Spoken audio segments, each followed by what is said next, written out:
2 Chronicles chapter 16.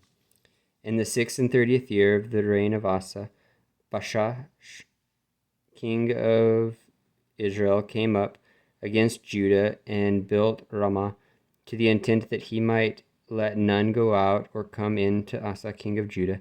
Then Asa brought out silver and gold out of the treasures of the house of the Lord and of the king's house, and sent to Benhadad king of Syria, that dwelt at Damascus, saying, There is a league between me and thee, as there was between my father and thy father.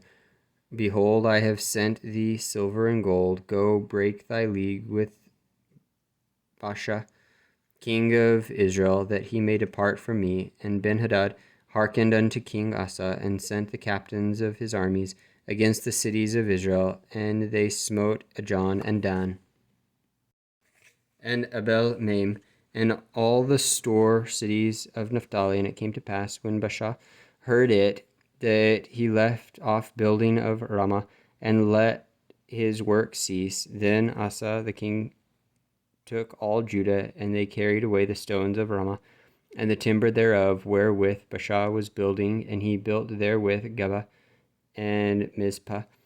And at that time Hanani the seer came to Asa king of Judah, and said unto him, Because thou hast relied on the king of Syria, and not relied on the Lord thy God, therefore is the host of the king of Syria escaped out of thine hands.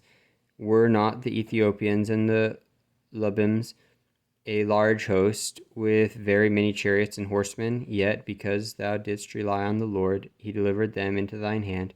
For the eyes of the Lord run to and fro throughout the whole earth, to shew himself strong in the behalf of those whose heart is perfect towards him.